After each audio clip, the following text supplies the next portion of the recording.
కార్తీక పౌర్ణమి సందర్భంగా తెలుగు రాష్ట్రాల్లో శివనామస్మరణలతో ఆలయాలు మారుమోగిపోతున్నాయి. తెల్లవారుజాము నుంచి ఆలయాలకు భక్తులు పోటెత్తారు. ఆలయాల్లో కార్తీక దీపాలు వెలిగించి ప్రత్యేక పూజలు చేశారు. కేసర నుంచి మరింత సమాచారం మా ప్రతినిధి అనుశ్రీ అందిస్తారు. తెలంగాణలో ముఖ్యంగా హైదరాబాద్కి అతి సమీపంగా ఉన్నటువంటి శైవ క్షేత్రాల్లో ప్రముఖమైనటువంటి కీసరగుట్ట క్షేత్రానికి మనం ఈరోజు వచ్చాం. కార్తీక పౌర్ణమి సందర్భంగా ఈరోజు అధిక సంఖ్యలో భక్తులు ఈ క్షేత్రానికి వచ్చి స్వామివారిని అర్చిస్తున్న దృశ్యాలు సర్వత్రా కనిపిస్తూ ఉన్నాయి. ఈరోజు కార్తీక పౌర్ణమిని పురస్కరించుకొని అందరూ కూడా 365 ఒత్తులను వెలిగిస్తూ అలాగే స్వామివారికి అభిషేక అర్చనలు చేయటానికి ఇక్కడికి పెద్ద మొత్తంలో రావటాన్ని మనం గమనించవచ్చు. కార్తీక మాసం అనగానే దీపారాధనకి ఒక ప్రత్యేక స్థానం ఉంటుంది. ముఖ్యంగా దీపంలో దీపం జ్యోతి పరబ్రహ్మ, దీపం జ్యోతి మహావిష్ణువు అని తలుస్తూ ఉంటారు.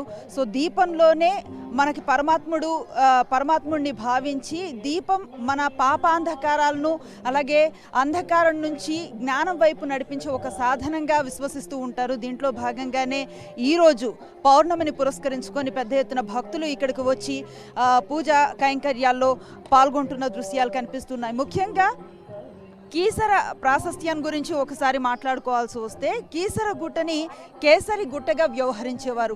పురాణ కథనాల ఆధారంగా మనం చూస్తే గనక శ్రీరామచంద్రులు వనవాసాన్ని పూర్తి చేసుకొని రావణ సంహార అనంతరం ఇటుగా వెళుతూ ఉన్నప్పుడు ఈ క్షేత్రాన్ని సందర్శించారనింది ఒక మాటగా తెలుస్తుంది. అయితే ఇక్కడికి వచ్చినప్పుడు ఇక్కడ లింగ ప్రతిష్టాపన చేయాలి అనేసి శ్రీరాములు వారు భావించినప్పుడు హనుమంతుడికి చెప్పి కాశీ నుంచి శివలింగాలని తీసుకురావాల్సిందిగా ఆదేశిస్తారట. హనుమంతుడు నిర్దేశించిన సమయానికి ఇక్కడికి రాకపోవడంతో సాక్షాత్ ఆ మహాశివుడే ప్రత్యక్షమై ఆయన ఆత్మలింగాన్ని రామునికి ప్రసాదించినట్లుగా దాన్ని అర్చించమని ఆదేశించినట్లుగా మనకు తెలుస్తుంది. దాంతో మహాశివుడు ఇచ్చినటువంటి ఆత్మలింగాన్ని శ్రీరాముడు ఇక్కడ ప్రతిష్ఠించడం కారణం చేత ఈ క్షేత్రానికి శ్రీరామలింగేశ్వర స్వామిగా పేరు వచ్చినట్లుగా కూడా చెప్తారు. తర్వాత ఇక్కడికి హనుమంతుడు దాదాపు 108 శివలింగాలని తీసుకొని ఇక్కడికి వస్తాడు. స్వామివారిని ఆయన అడుగుతాడు మాట, నేను తెచ్చిన ఈ శివలింగాల్లో ఏది నీ పూజకి అర్హమైనదో ఎంచుకోమని అడిగినప్పుడు మనం ఆల్రెడీ ఇక్కడ ప్రతిష్టాపన చేసి పూజని పూర్తి చేశాం కనుక ఇవేవి అవసరం లేకపోవచ్చు హనుమ అని శ్రీరామచంద్రుల వారు చెప్తారు. ఆ తర్వాత హనుమంతుడు కించిత్ నొచ్చుకొని ఆయన తోకతో తెచ్చినటువంటి 108 లింగాలను కూడా ఈ క్షేత్రం మీద విసిరివేశాడనింది పురాణ ఐతిహ్యం నుంచి మనకు తెలుస్తోంది.